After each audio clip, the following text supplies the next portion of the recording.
இதுவரை நம்ம சேனலுக்கு சப்ஸ்கிரைப் பண்ணாதவங்க ரெட் கலர் சப்ஸ்கிரைப் பட்டனை கிளிக் பண்ணுங்கள், அதோட பெல் ஐக்கானையும் கிளிக் பண்ணுங்கள். ஹாய், நாம இன்னைக்கு திண்டுக்கல் தலப்பாக்கட்டி ஸ்டைல் மட்டன் பிரியாணி எப்படி பண்ணுறதுன்னு பார்க்க போகிறோம். அதுக்கு தேவையான பொருட்கள் 2.5 கப் சீரக சம்பா ரைஸ். இதை நான் 1/2 மணி நேரம் தண்ணியில் ஊற வச்சு எடுத்து வச்சுருக்கேன். 1/2 கிலோ மட்டன், 1/4 டீஸ்பூன் மஞ்சத்தூள், 1/2 டீஸ்பூன் இஞ்சி பூண்டு பேஸ்ட், 1 கப் தண்ணி ஊற்றி வேக வச்சு எடுத்து வச்சுருக்கேன். கொத்தமல்லி 1/2 கப், தக்காளி 3 அரைச்சி வச்சுருக்கேன், 1/2 கப் புதினா, 5 பச்சை மிளகா, 1/2 துண்டு, 1/2 எலுமிச்சை, 5 வெங்காயம் அரைச்சி வச்சுருக்கேன், 1/2 கப் தயிர், 1/2 கப் தேங்காய் பால், இஞ்சி பூண்டு பேஸ்ட் 2 டேபிள் ஸ்பூன், பட்டை 1 துண்டு, 2 பிரிஞ்சி இலை, 3 ஏலக்காய், 1 அன்னாசி மொக்கு, கல்பாசி கொஞ்சம், ஜாதி பத்திரி 1/2 துண்டு, 1 டேபிள் ஸ்பூன் மிளகாத்தூள், 1 டேபிள் ஸ்பூன் பிரியாணி மசாலா, உப்பு தேவையான அளவு, 3 டேபிள் ஸ்பூன் நெய், 3 டேபிள் ஸ்பூன் எண்ணெய், புதினா பச்சை மிளகா சேர்த்து மிக்சியில்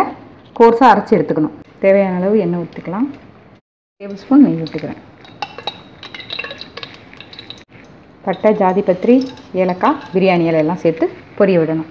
நல்லா எண்ணெயில் பட்டையெல்லாம் பொரிஞ்சிச்சு. இப்போது அரைச்சி வச்சுருக்க வெங்காயத்தை சேர்த்துக்கலாம்.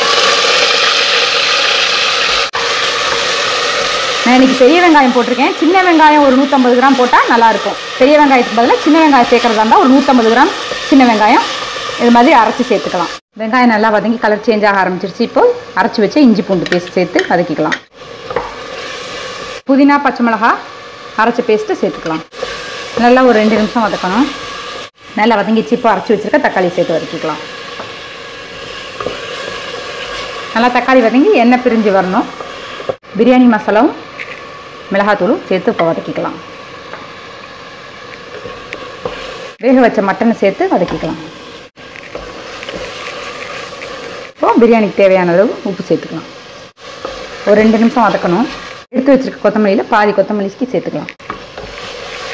லேசாக ஒரு வதக்கிட்டு தயிர் சேர்த்துக்கலாம். தயிர் சேர்த்து ஒரு 2 நிமிஷம் வதக்கணும். இந்த மசாலாவுக்கு இப்போ நம்ம மஞ்சத்தூள் சேர்க்க போகிறதில்ல. நல்லா வதக்குறதுலேயே அந்த ப்ரௌன் கலர் வந்துடணும். அதான் திண்டுக்கல் தலப்பாக்கட்டி ஸ்டைல். நம்ம நல்லா இதிலே ப்ரௌனாக வர அளவுக்கு வதக்கிக்கணும். நல்லா வதங்கி எண்ணெய் பிரிஞ்சு வர ஆரம்பிச்சிருச்சு. இப்போது எடுத்து வச்சுக்க எல்லாமே பிழிஞ்சுக்கலாம். திண்டுக்கல் தலப்பாக்கட்டி ஸ்டைல் பிரியாணிக்கு சீரக சம்பா ரைஸும் சின்ன வெங்காயம் தான் ரொம்ப முக்கியம். இப்போ நான் சீரக சம்பா எடுத்திருக்கேன். ஒரு கப்புக்கு 1.5 கப் தண்ணி ஊற்றினா கரெக்டாக இருக்கும். நான் இப்போ 2.5 கப் அரிசி எடுத்திருக்கேன். இதுக்கு 5 கப் தண்ணி ஊற்ற போகிறேன், தேங்காய் பாலோடு சேர்த்து.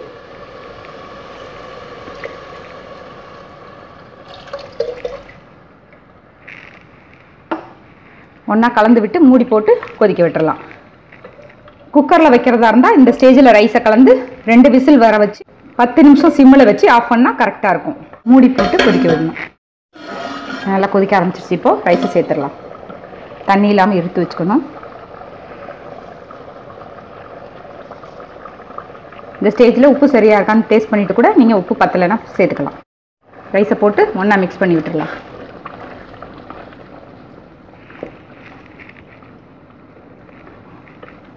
இப்போ கொஞ்சம் மீடியம் ஃப்ளேமில் வச்சிடலாம். பிளேட் போட்டு ஒரு பாத்திரத்தில் சுடு தண்ணி வச்சு அது மேலே தூக்கி வச்சிடலாம். 15 to 20 மினிட்ஸ் இருக்கட்டும். Medium to low flame. இப்போ எடுத்து இப்போ இடையில ஒரு வாட்டி கிண்டி விட்டுடலாம்.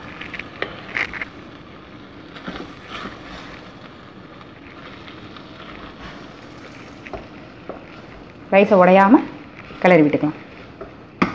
மூடி போட்டு இன்னொரு 5 to 10 மினிட்ஸ் விடலாம். இப்போ 15 மினிட்ஸ் ஆயிடுச்சு. எடுத்து பார்க்கலாம்.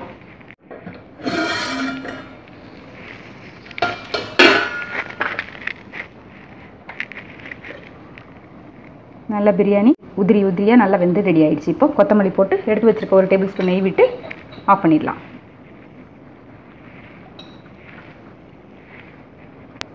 நம்ம திண்டுக்கல் ஸ்டைல் தலப்பாக்கட்டி பிரியாணி ரெடி.